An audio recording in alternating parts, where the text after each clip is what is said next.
எத்தனையோ கேள்வி கேட்கணும்னு ஆசைப்படுறோம். ஒரு எம்எல்ஏ உங்க முன்னாடி தான் நிக்கிறேன், கேளுங்க. மேம் இப்போது ரீசெண்டாக நம்மளுடைய பிரைம் மினிஸ்டர் வந்து ஜிஎஸ்டி கட்ஸ் கொடுக்கும்போது நம்ம ஒரு இடத்துல வந்து அப்ரிஷியேட் பண்ணுற மாதிரி மோடியோட பிக்சர்ஸை நம்ம யூஸ் பண்ணுறோம். ஆனால் ஜிஎஸ்டின்றது ஒரு ஸ்டேட்டோட பார்ட்டிசிபேஷன் இருக்கிற ஒரு கம்யூனிட்டி ஒரு கவுன்சிலோட டிசிஷன். அப்போது நம்ம ஒரு பிரைம் மினிஸ்டருக்கு மட்டும் கிரெடிட் கொடுக்குறோமா அப்படின்ற மிகப்பெரிய கேள்வி இருக்குது. இந்த இடத்துல என்ன இருக்குன்னா, நம்ம வந்து பெட்ரோல் ப்ரைஸை கேட்கும்போது ஏன் பெட்ரோல் ப்ரைஸை ஜிஎஸ்டிக்குள்ள கொண்டு வரல அப்படின்னு நம்ம கேட்கும்போது என்ன சொல்கிறோம், ஸ்டேட் கவர்மெண்ட்ஸ் வந்து ஒத்துக்க மாட்டிருக்காங்க அப்படின்னு சொல்கிறோம். அப்போது ஒரு ஒரு விஷயத்தை நடக்க முடியல மட்டும் நம்ம ஸ்டேட்டை சொல்கிறோம், ஒரு விஷயம் நடக்குதுன்னா மட்டும் அது வந்து பிரைம் மினிஸ்டர் மட்டும் கிரெடிட் கொடுக்குறோமோ அப்படின்ற மிகப்பெரிய கொஸ்டின் இருக்குல்ல, அதுக்கு உங்களுடைய பதில்? ரொம்ப நல்ல கொஸ்டின்பா.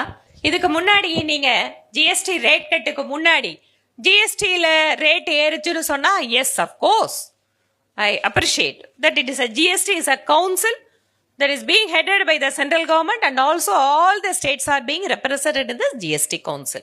So ஒரு ஜிஎஸ்டியோட ரேட் வரும்போது டெஃபினட்டா அது மாநிலம் மத்திய ரெண்டு அரசுக்கும் பங்கு இருக்கக்கூடிய ஒரு விஷயம். ஜிஎஸ்டியில இதுக்கு முன்னால ரேட் கட்டுக்கு முன்னாடி வரக்கூடிய விமர்சனங்கள் not from the party side, I am generally talking. அப்ப என்னாச்சு, ஜிஎஸ்டி வந்ததுக்கு காரணம் மோடி தாங்க, இந்த ஜிஎஸ்டி கொண்டு வந்த மோடி ஒழிக்கணுங்க, இந்த மாதிரி எல்லாம் நிறைய பேசிட்டு இருந்தாங்க. Okay fine. அதுக்கப்புறம் ஜிஎஸ்டி ரேட் கட் வந்ததுக்கு அப்புறம் ஸ்டேட் கவர்மெண்ட்டுக்கும் அதுல பங்கு இருக்கு. Yes, there has been acknowledged by the honorable prime minister as well as the finance minister. GST cut rate cut வந்த அன்னைக்கு நைட் வந்து அவங்க 8 மணிக்கு ஒரு டைரக்டா மீடியால ஒரு இன்டர்வியூ கொடுக்கறாங்க. அதுல ஃபர்ஸ்ட் வார்த்தையே அவங்க சொன்னது, we must be thankful to all the states for their cooperation in reducing the cuts. Okay, already central கவர்மெண்ட்டுக்கு இந்த விஷயத்துல ஒத்துழைப்பு கொடுத்திருக்காங்க. ஃபைன்.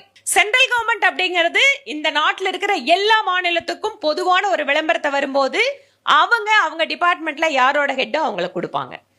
ஸ்டேட் கவர்மெண்ட் வந்து நாங்க இதுல கிரெடிட் எடுத்துக்கணும், yes we are also part of this decision, நாங்களும் இந்த ரேட்டை குறைச்சதுக்கு எங்களுக்கு காரணம் இருக்குன்னு சொன்னா of course state government can also give an advertisement with the honorable chief minister. Nothing is preventing them. அவங்க பண்ணா தாராளமா பண்ணிக்கலாம். இது மாதிரி நிறைய விஷயங்கள் நம்மளுக்கு ஸ்டேட் கவர்மெண்ட்டுக்கும் சென்ட்ரல் கவர்மெண்ட்டுக்கும் இருக்கக்கூடிய பினான்சியல் ரிலேஷன்ஷிப்பை கொஞ்சம் டீப்பா நீங்க படிச்சீங்கன்னா உங்களுக்கு தெரியும். ஒரு சில department completely it is being funded by the central government, only central government ஓட போட்டோ இருக்கும், the concerned ministry ஓட போட்டோ இருக்கும். ஸ்டேட் கவர்மெண்ட் கொலாபரேஷனோட நிறைய நடக்கும். உதாரணத்துக்கு ஆயுஷ்மான் பாரத் 3 லட்சம் ரூபாய் மத்திய அரசு கொடுக்கும், 2 லட்சம் ரூபாய் ஸ்டேட் கவர்மெண்ட் கொடுக்கும், மொத்தமா 5 லட்சத்துக்கு ஹெல்த் இன்சூரன்ஸ் ஆயுஷ்மான் பாரத் பேரு. அதை ஸ்டேட் கவர்மெண்ட் இம்ப்ளிமெண்ட் பண்ணும்போது அவங்களோட லிங்கோஜோட அதை வந்து அவங்க கொடுப்பாங்க. ஓகே, இந்த மாதிரி ஸ்டேட் கவர்மெண்ட் மட்டும் தனியா நடத்தக்கூடிய பினான்சியல் எய்டு ப்ரோக்ராம் இருக்கும். உதாரணத்துக்கு நம்மளோட எஜுகேஷன் டிபார்ட்மெண்ட்ல காலை உணவு திட்டம் நேரடியா ஸ்டேட் கவர்மெண்ட் ஃபண்ட் பண்ணுது, அதை அவங்களோட போட்டோ போட்டு வச்சுக்கலாம். ஸோ இந்த மாதிரி 3 விஷயத்த நம்ம பார்க்கணும். அதுல பார்க்கும்போது நீங்க சொன்ன மாதிரி அட்வான்டேஜ் இருக்கா நீங்க எடுத்துக்கிறீங்கன்னா yes of course that advantage is available to all the government. யார் வேணாலும் அந்த அட்வான்டேஜ் எடுத்துக்கலாம்.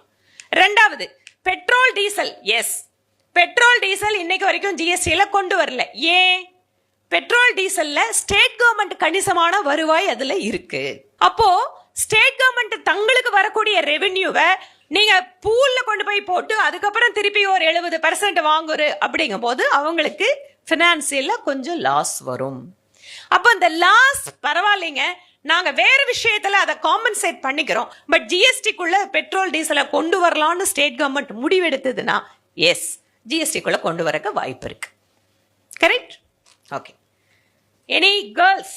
தலைவர்களை பத்தி நிறைய தெரிஞ்சுக்கணும் அப்படின்னு சொன்னீங்க. ஆனா இப்ப இருக்க ரீசன்ட் சினாரியோ பார்க்கும்போது தலைவர்களை தெரிஞ்சுக்கிட்டு போறாங்களா இல்ல வெறும் ஸ்டார்டமை வச்சு மட்டும்தான் அவங்க பின்னாடி போறாங்களா அப்படின்ற ஒரு கேள்வி இருக்கு. அதுக்கு நம்ம கரூர் ஸ்டாம்பீட் ஒரு லைவ் எக்ஸாம்பிளாவே எடுத்துக்கலாம்னு நினைக்கிறேன். ஸோ அதை பத்தி உங்களுடைய கருத்து என்ன மேம்? எஸ், ஒரு தலைவர் அப்படின்னு வரும்போது பல்வேறு பின்னணியில இப்படி நான் உங்களுக்கு சொன்னேன் இல்லையா, நம்ம ஒரு அஃப்ளூவென்ட் ஃபேமிலில இருந்து வரோம், ஒரு ஐஏஎஸ் ஆபீசரோட பொண்ணு வரலாம், படிக்காத ஒரு கிராமத்து விவசாயியோட பொண்ணா வரலாம்.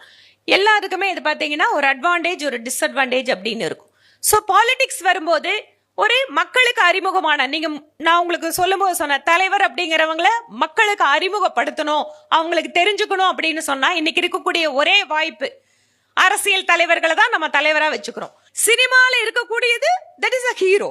நாம அவங்க படத்தை போய் பார்க்கறோம், ரசிக்கிறோம், முதல் நாள் கட் அவுட், பாலாபிஷேகம் எல்லாம் பண்றோம், நான் ரசிகர் மன்றம் வச்சுக்கிறோம். அப்கோர்ஸ் அது உங்களோட வாழ்க்கையில பெருமளவு தாக்கத்தை ஏற்படுத்துறதுல எக்ஸப்ட் உங்களோட என்டர்டைன்மெண்ட், உங்களோட டைம் அண்ட் எனர்ஜி, இதை தாண்டி வரதில்ல. பட் தலைவர் அப்படின்னு வரும்போது ஏன் நான் பெரும்பாலும் அரசியலோட லிங்க் பண்ணிக்கிறோம்? Because those leaders are capable of creating an impact. அந்த தலைவர்களால தான் பெருமளவு மாற்றத்தை ஏற்படுத்த முடியும். அப்படிங்கறதால தான் நம்ம அரசியலை பார்த்து தலைவர் தலைவர்னு சொல்றோம். தலைவர்னோட நமக்கு ஏன் எல்லாருமே நீங்க பொலிட்டிக்கல் லீடர்ஸோட பேரா சொன்னீங்க? ஏன் நீங்க மத்தவங்களோட பேர் சொல்லல? Because immediately we are connecting. தலைவர் அப்படிங்கறதே அது ஒரு பொலிட்டிக்கல் தலைவரா தான் நம்ம நினைச்சுக்கிறோம். அதனால கரூர் ஸ்டாம்பேட் பொறுத்த வரைக்கும் விஜய் அவர்களுக்கு ஒரு சினிமா பாப்புலாரிட்டி அப்படிங்கிறது ஆல்ரெடி இட் இஸ் தேர்.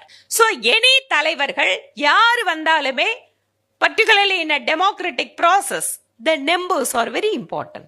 இல்லையா? நம்பர் இல்லாதவங்கள தலைவர்னு சொல்லுவாங்களா? அதனால நம்பர் நேச்சுரலா வந்ததுன்னா அவங்க தலைவர் அப்படின்னு சொல்றோம். அதனால அந்த ப்ராசஸ்ல விஜய் அவர்களுக்கு ஒரு பெரிய அட்வான்டேஜ் என்ன இருந்தது? ஒரு அரசியல் கட்சியில அவர் எதுவும் சேராமையோ எந்த ட்ரைனிங் இல்லாமையோ நேரடியா ஒரு அரசியல் கட்சி ஆரம்பிச்சு அவர் மக்கள் கிட்ட வராரு போது நிறைய இடத்துல நல்ல கிரௌட் இருக்கு. அவரோட கொள்கை அதெல்லாம் தெரியாதுங்க. எங்களுக்கு விஜய் பத்தி தெரிஞ்சுக்கணும்னு ஆசையில கூட அந்த கிரௌடு வரலாம். இல்லைங்க, நான் அவருக்கு ரொம்ப வருஷமா ரசிகனா இருக்கல. அவர் சினிமாவில் நடிக்கிறதுல, அம்மாவை பாத்துக்கிறதுல, அக்கா தங்கச்சியை பாத்துக்கிறதுல, இல்ல பெரியவங்களுக்கு மரியாதை கொடுக்கறது, இல்ல நான் வில்லனை போட்டு புரட்டி எடுக்கிறதுல நான் நினைச்சுக்கிறேன் அவர் தாங்க சரியான லீடர். இப்படி கூட நம்ம நினைச்சுக்கலாம். ஸ்கிரீன்ல என்ன இருக்கோ அதையே நான் நம்புறதால எனக்கு அவர் தலைவர்னு நினைச்சவங்க கூட இருக்கலாம். அதனால அந்த ஒரு பாப்புலாரிட்டியும் அந்த கிரேஸும் அங்க ஒரு பொலிட்டிக்கல் லீடரா போகும்போது என்ன ஆகுது? Unfortunately it's a very sad incident. ஏன்னா நானுமே அங்க போயிருந்தேன்.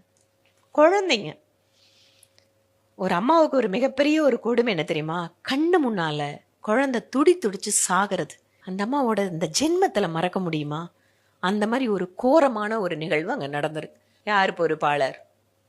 கூட்டத்தை கூட்டினவரா? அனுமதி கொடுத்தவங்களா? இல்ல போனவங்களா? எதுங்க 8 மணி நேரம் போய் பாக்குறதுக்கு எதுக்கு அங்க போகணும்? ஒரு பஸ்ஸை வச்சுட்டு ஊர்ல இருக்கிற எல்லாரும் சேர்ந்து ஒரு நடிகரை பார்க்க போறது. இந்த மாதிரி ஆயிடுச்சுங்களே. நான் இந்த கொஸ்டினுக்கு யார் ரைட்டு தப்புன்னு நான் சொல்ல வரல. I am just throwing back to you.